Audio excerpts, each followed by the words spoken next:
All right. Well, good afternoon, everyone.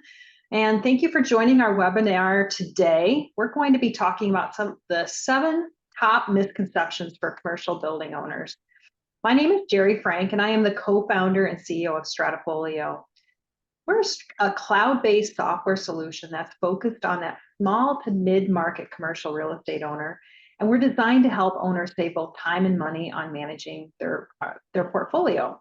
Today, our guest is Joe Vens. He's a risk advisor at First MainStreet Insurance, which is a division of True North Companies based out of the wonderful Cedar Rapids, Iowa, where we are also located.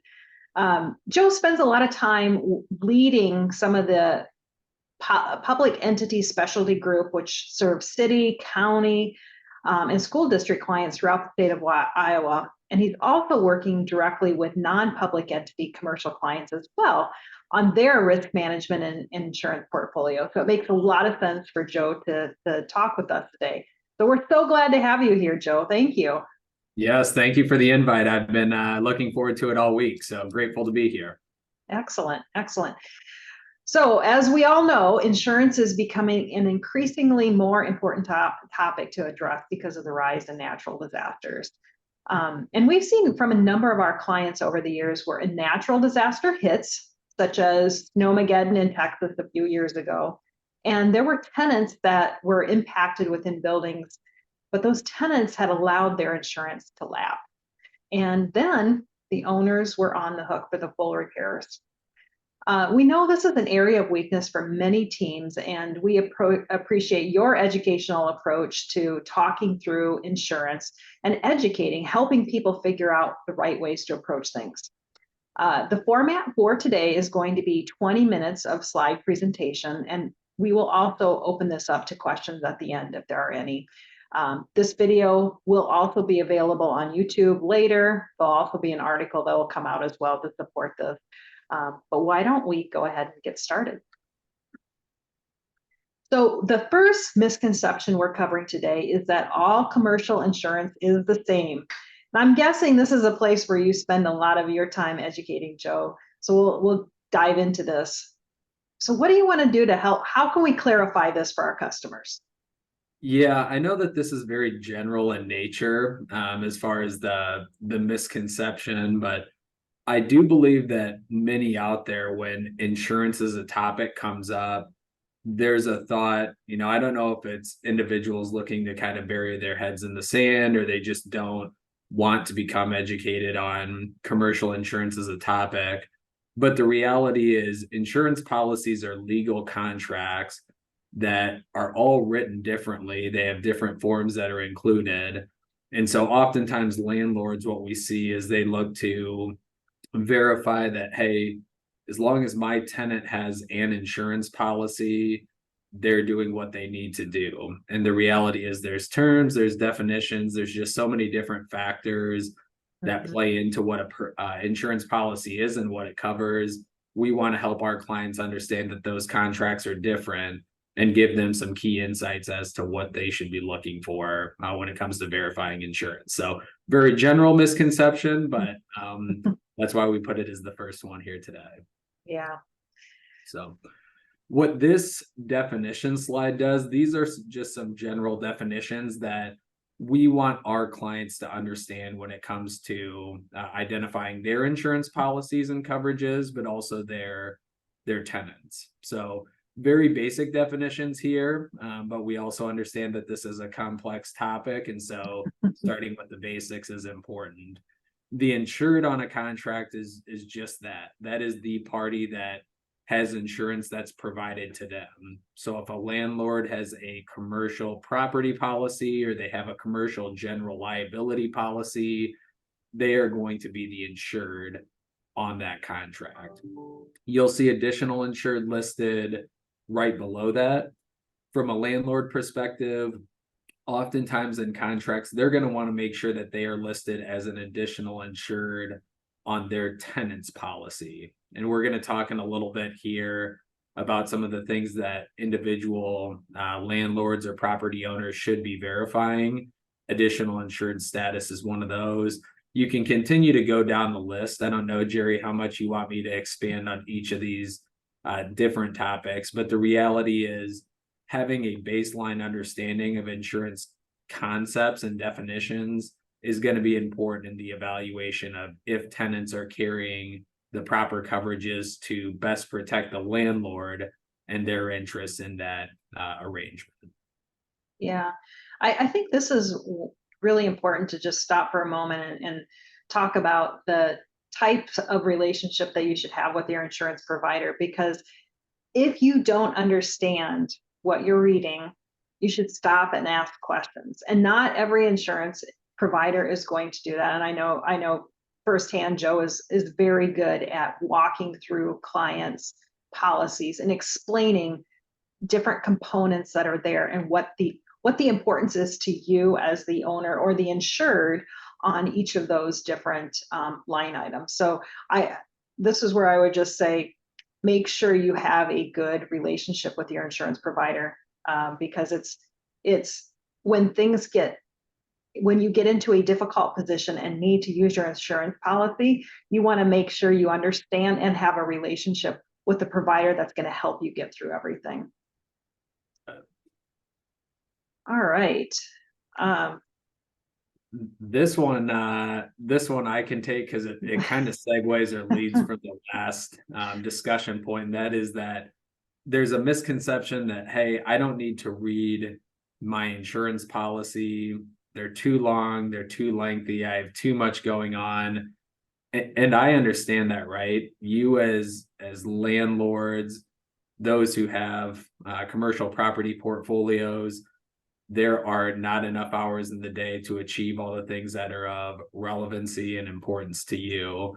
But going back to misconception number one, contracts are not written the same, insurance policies are not the same.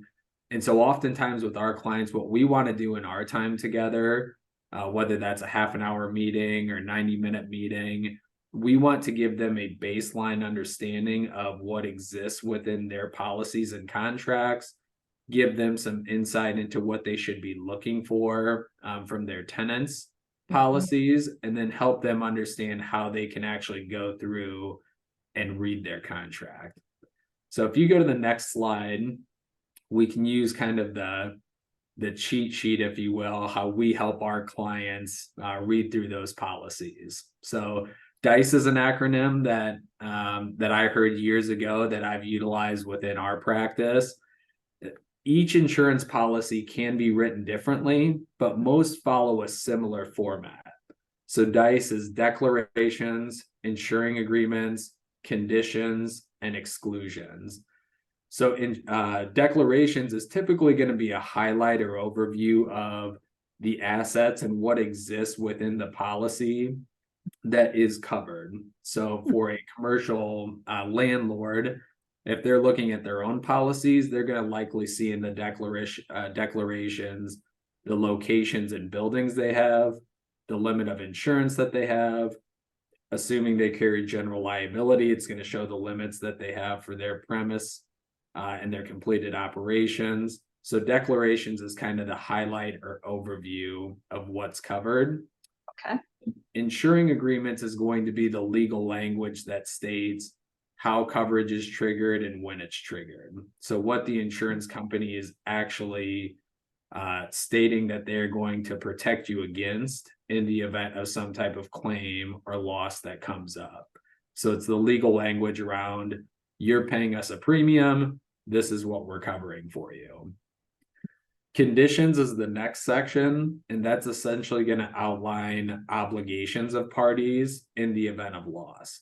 So as an insured, these are the things that you are required to do or comply with in order to make sure that the insurance coverage is applicable. These are the things that we as the insurance company are stating that we are going to do on your behalf. That's going to be conditions section. And then finally, there's going to be an exclusion section, which is essentially, we talked about all these things in the policy. Now we're getting to the end. These are the things that we are not covering that were stated on the front end. So the cheat sheet that I give, if a commercial landlord is looking at how should I read this 250-page document that I don't have time to read through, I actually tell people often to start at the back of the policy and move your way forward or work your way back through the document.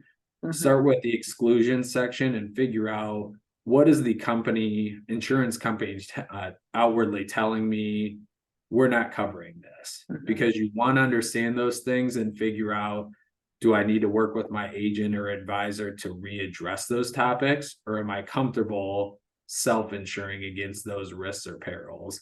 And then Yeah. obviously working your way back through all the way up to your declarations. So a different format or different way of reading the policy, but one that oftentimes saves our Mhm. clients time, knowing that those contracts are long and lengthy and there's Yeah. just not enough hours in the day. Yeah. I love that approach. And I like how you describe those, each of those different sections. I know when we were working together, I wanted to know when I should have you on speed dial. So Yep. what triggers do I need to call Joe? Yep, exactly. And that should all be stated. That really should be stated in that front end meeting that we as insurance agents or advisors are having with our clients. Our team specifically, we utilize a format called our standard operating procedures, and we provide that to clients. And it's essentially a checklist of, hey, if you have insurance or asset changes, these are the steps to Oh, make sure that we're adding or modifying coverage. And then we have a standard operating procedures document for claims. So, in the mhm. event that you have a property loss or you get some type of notification of suit, these are the Yeah. things that you should be doing. This is the number you call. This is your policy number. Here's the things you're going to want to make sure that you're doing. So just having that dialogue up front oftentimes alleviates a lot of the anxiety for when the claims do occur, and people buy Yeah. insurance because they want it to respond properly. So Right. doing some of that work on the front end oftentimes alleviates anxiety around that. Yeah, that makes sense. And do you provide your policies electronically? We do for the most part, unless a client requests hard copies. The world is moving digital, and so most Yeah. of our clients prefer it that way, and it saves expense really for everybody. So Yeah. most of our policies are delivered electronically. Yeah, I was asking that because at Stratafolio we do have a section where owners can upload every type of document they want to include or share. And we know file management is an issue for people, so having the ability to upload and at time of emergency, everybody knows they can go to this location and retrieve Joe's name or and number or the policy itself, so that Yeah. they have it quickly. All right, so I'm glad we're addressing this topic today because from our perspective, we see a lot of confusion around certificates of insurance, otherwise known as COIs.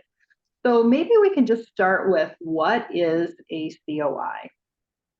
Yeah, this is a huge misconception in our industry. Folks oftentimes think a certificate of insurance is an insurance policy. They think that those things are synonymous with one another. And the reality is that's not true in practice. A certificate of insurance is a verification. It's essentially a snapshot in time when the certificate is issued. This is a summary of insurance coverages that this client has. And so you'll see some of the coverages listed below. These are oftentimes the ones that are included on a general certificate of insurance. But getting a certificate is not a verification that these are limits that are going to respond in the event of claim. It's simply a snapshot to give proof of insurance when or if and when requested. Okay, all right, thank you for that clarification. So let's take a look at one. Sure. So our team put this together, and it essentially shows there's going to be two different slides here. This top section, if you look under the title producer, that is going to be the agency that is sending out the certificate. So essentially the group that is verifying that a client has these different coverages. Underneath that is going to be the insured. And so for the topic of conversation today, I think we're talking primarily to commercial real estate owners, kind of your client base at Stratafolio. And so the way certificates will be used for most of that client group is verifying coverage of the tenants that are located within their different buildings or real estate holdings. The insured in this case is typically going to be that tenant. So making sure that we're verifying that they have coverage in force. Mhm. Finally, if you go over to the right-hand section, you're going to see a list of insurers A through F. And my apologies, it looks like insurer B got a little bit misaligned there when we were creating this document. But that is going to show the different insurance companies that are actually providing the coverage. So Okay. another misunderstanding a lot of times is we as insurance agents or advisors, we typically have contracts with actual insurance companies that are providing coverage and that are going to pay claims if and when they come up. So first, MainStreet Insurance, which is a division of True North Companies, we are not the actual insurance company that is going to cut the check in the event of claim. We Okay. are the agents that place coverage on behalf of our clients for an insurance company or with an insurance company. And so insurers A through F over on that right-hand side of the document, that's going to be the actual insurance company that is providing those policies. Okay. That makes sense. And out of curiosity, that NAICS number, what's the relevance there? So I believe that is, you know what? I don't know why that is actually listed on the certificate. That is a little bit atypical. I don't know if we were using this on behalf of might have white labeled a certificate Uh, I wasn't overly familiar with. So that is going to be okay. hopefully the only time on this call that I have to say I'm not exactly sure why that's listed. All right. Excellent. This is where we get more thorough or in depth, I would say.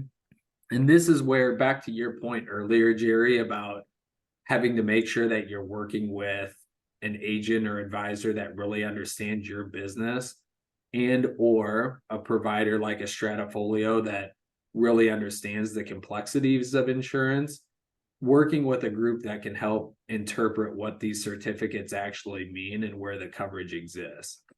So again, back to the tenant example, what this certificate would be verifying, we want to make sure that in the event of claim in which a tenant is the responsible party for the claim, Mhm. oftentimes what will happen is a claimant's attorney, so the party that is suing the tenant, they Mhm. want to list as many parties in that suit as possible so they can seek maximum damage on behalf of their client. Right. What happens typically is the claimant's attorney is going to look to see who's the deed holder of this building, of the premise that this event happened or where this took place. And that is going to be where commercial landlord is going to come into play. They will list them in a suit. Mhm. We always want to make sure that our clients, to the extent that they can, are transferring risk away from themselves that they are not responsible for. And so these certificates of insurance can be used to verify that not only are tenants carrying coverage, they have their own insurance policies, but that they're listing their landlord as an additional insured on their policy to make sure if landlord is brought into suit, it is the tenant's policy that we're utilizing to pay defense and to pay claims, not the actual landlord's insurance themselves. So there's a lot on Yeah. this document. I think the biggest takeaway is making sure that you're either working with an advisor that can help you interpret these certificates, or Mhm. you have somebody on your team, whether you, the owner yourself, or somebody else that's a trusted advisor within your team of providers, somebody that can interpret this and make sure that the contract is structured in a way that you as the client is best protected. Yeah, that makes sense. Do you often ask to look at leases of your clients to make sure that they are requiring the appropriate insurance? Yeah, we do. And that's something that, two things, a misconception, but something that we're going to talk about here in a couple misconceptions from now. But I think a lot of folks think of our position as they're just they're a order taker for us. We tell them what kind of insurance policies we want to have. They go shop them for us and then provide coverage. I know our team specifically at First MainStreet, we want to work in a greater capacity than that. Our titles Yeah. are risk advisors because we want to help them understand not only how you transfer risk through the purchase of insurance for yourself, but how Mhm. you contractually transfer risk to make sure that you're not taking on more than you should be. And That's lease agreements for landlord is one of the greatest ways that you can reduce your obligation or risk by transferring the things that you should be transferring to your commercial tenant. So yeah, I think we're that going to makes talk about sense. leases and a few misconceptions, but yes, we typically request those from our clients. Okay. This is the part that I think I wanted to make sure that misconception number 4 was in here because this process just becomes overwhelming. We're looking at one certificate of insurance on the last slide. And if you're a property owner that has, a portfolio of buildings and a portfolio of tenants, oftentimes what we see from clients is that on the front end, they want to manage that certificate tracking process themselves. And that very quickly becomes overwhelming. And so we're always looking to work with partners and vendors that can help in the tracking of that. And I know, Jerry, we've kind of talked extensively about Stratafolio and what you're doing on behalf of your client. So can you talk Yeah. a little bit about certificate tracking from your perspective here? Yeah. And actually, Joe, you were one of the individuals that we spoke to about what do we actually need to be tracking in Stratafolio for certificates of insurance, because we have seen time and time again where it seems relatively easy to track all of these insurance COIs on a spreadsheet, and it starts out fine. But then as that portfolio grows and tenants are renewing and their insurance is renewing and there's change of staff, pretty soon owners are just playing this game of tracking down email after email, and it becomes way too easy for this to become a back burner task to catch it up, and it doesn't get done. And then, as we've seen time and time again, what happens is natural disaster happens, something happens, and there's a claim, and then that owner really, even though that tenant is supposed to have insurance in place and it's truly a breach of contract, they don't have that. And then that owner becomes in many ways responsible. Yep. So we developed in Stratafolio a way to track all of those policies, all of those certificates of insurance and the policies within those certificates. And it's all linked to the lease and the requirements that are spelled out in the lease in terms of what is required of those tenants from a coverage perspective. And we go so far as to provide not only visual alerts about what is in the lease and where, if those policies are in compliance or not, but we also send out reminders when those insurance policies are coming up for renewal. So not only does that owner receive that notification, but the tenants receive that notification, and the insurance broker receives that as well if we have their email on file. So that those policies can be uploaded quickly. And we actually use artificial intelligence to pull out key components of those certificates to make sure it is in line with the policy requirements. Can one more point on that is, Yeah. if you think about, again, a property owner that has, let's say you have 3 buildings and you have, 4 tenants in each building, 4 commercial tenants, 3 strip malls, 4 per 12 total. Mhm. One insurance renewal for a commercial property owner, that process can be overwhelming in and of itself, just when you're Mhm. trying to renew your insurance with your agent and advisor, particularly in the insurance market that we're in right now. Mhm. when you're looking to manage and verify COIs for all of your tenants, I think we all have lists. I have my list here of things that every week I write down all the things that I'm going to accomplish. And it seems that there's 2 or 3 or 4 that get moved to the next week consistently. Yes. We see that the managing or gathering of certificates, that is something that falls to the bottom of landlords' lists, Yeah. especially when you're dealing with 12 different renewal dates for Mhm. each of your tenants. And within that, different policies for your tenants can renew at different times. And so Right. that process, if you're not finding a vendor or somebody that can help you through partnership of tracking that, the reality is most folks don't do it, and Right. certificates are a snapshot in time. So if you're not continuing to gather those, they're just things slip through the cracks, and all of a sudden there's a claim that you as landlord become responsible for, where the tenant Yes. should really be securing that coverage for you. So Yeah. I know that we're belaboring that point a little bit there, but that process truly is overwhelming, and we're big fans of our clients utilizing a partner, whether it's Stratafolio or somebody else, to help them manage that process. Yeah. Yeah. Thank you. All right. So we definitely need to dive into this one. Can tenants decide what coverage they should actually have? Yeah, another big misconception, and this is where we're going to talk about lease agreements again. I think a lot of folks believe that, hey, me as the landlord, I can tell my tenant that they need to have insurance coverage and they need to send me a certificate, but that's all I am allowed to do as landlord.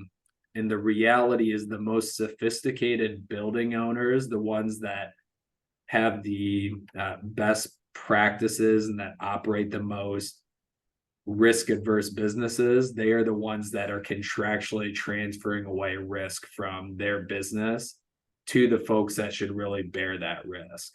And so leases are the documents that dictate who is responsible for what insurance coverage. And that can be anything from stating who is responsible for ensuring the interior contents of a building, all the way to what legal language needs to be required within general liability and excess liability insuring agreements.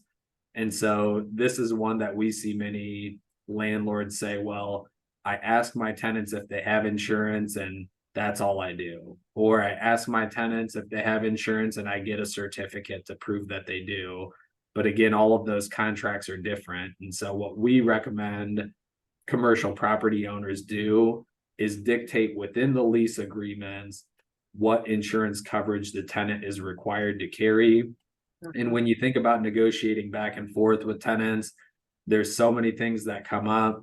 One of the least discussed, I think, or one of the least pushed back on um, topics within a lease agreement is the insurance requirements. Typically tenants say, okay, I recognize I need to carry these coverages, and they send it to their insurance agent to verify. And if they need to make changes to their policy, the insurance agent helps them secure that coverage.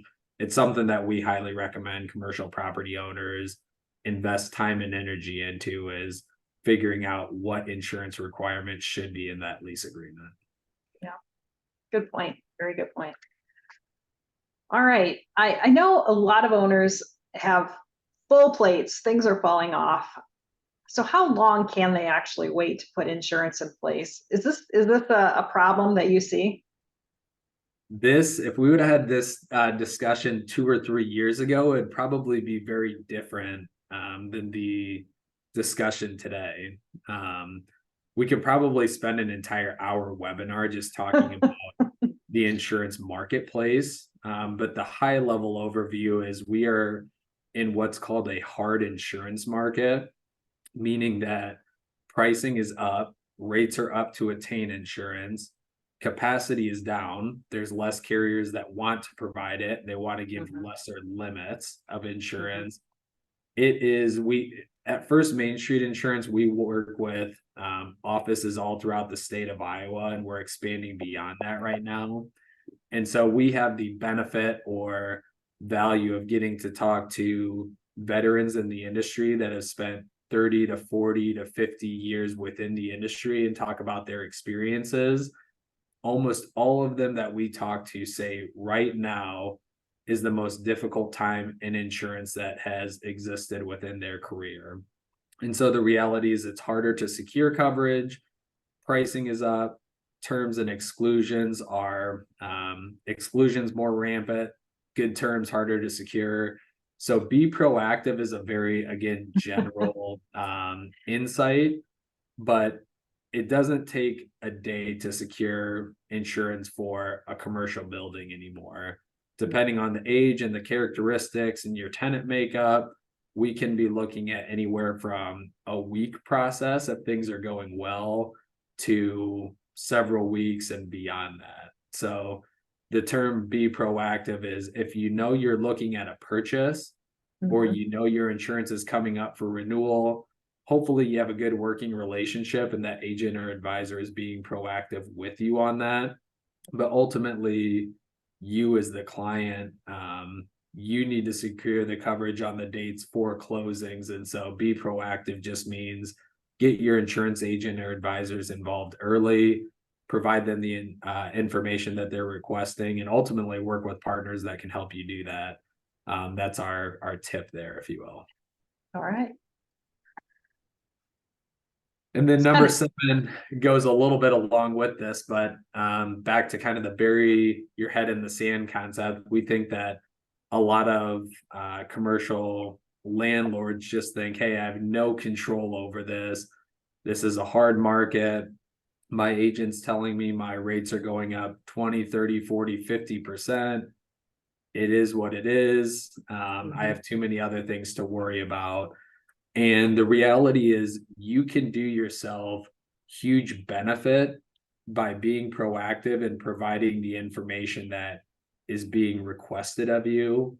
We're no longer in a insurance company bidding environment where your business is being bid on by 8 different companies that all really want it. They want to take on more premiums and bear more risk. We're in a different environment now. And so being able to provide cash flow reports, financial vibrancy, showing assets that you have allocated elsewhere, building information, credit history. I mean, there's so many things that make up an underwriting submission that agents have historically requested, and building owners kind of scoff at why that information is even needed. I can promise you this is something that you'll just have to trust me on. Pricing is dictated by the submissions and information and us making an argument on your behalf of why this is a property that an insurance company should be excited about receiving a premium to insure. And Jerry, I don't know if you'd be willing to talk about it, but Stratafolio has a wealth of information that we've seen come through that helps us make that dialogue easier with insurance companies. So can you maybe talk a little bit about some of the yeah. reports that you can provide and how you can help landlords with this piece specifically? Yeah. So Stratafolio is designed for commercial real estate owners to track their assets, the location of those assets, when those assets were purchased, the age. We're tracking all of the tenant information, tenant insurance, the rent rolls. They can see a global cash flow for everything. And everything in Stratafolio is really exportable. So if you, as an insurance provider, are needing to see everything about that property, it can all be exported directly out of Stratafolio, square footage, vacancy, occupancy, all of that information is there, and it can be shared basically in one click for any of these reports that need to be shared. That's great. That's I know we used to, a decade ago, my background is in commercial lending prior to the insurance industry. And when we were having very early conversations, I remember talking to you about the fact that Stratafolio can just provide such a wealth of good information to provide to commercial lenders Right. because it helps them evaluate the risk on a deal and if they should be financing it. And that's becoming so much more applicable in our business as well, as just making sure Yeah. that insurance companies, they realize that if a landlord is financially vibrant, if they have Mhm. a good asset base, the Mhm. reality is claims that come up, if they're small in nature, if they're infrequent, there's a great likelihood that a insured is going to evaluate a submission of a claim to an insurance company, or if they should Mhm. cash flow that. And so Mhm. just being able to prove that on paper to the insurance companies, it gives them a greater likelihood of wanting Mhm. to insure for somebody who's sophisticated and Mhm. organized and has capital Yeah. available. It's just something that underwriters want to be able to make the argument to their leadership if stuff does come up that, hey, Yeah. this is what I used to underwrite this account. This is why I thought it was a good deal to insure. And Mhm. so just having partners like you for commercial landlords, I think it's always been important, but it's Yeah. never more important. It's never been more important than it is now, in my opinion. Yeah. Yeah, actually, we have the same conversations with lenders as you were mentioning, but in the end, anytime there is a gap in information and you as the insurance provider or the lender has to fill in the gaps themselves, it means more risk.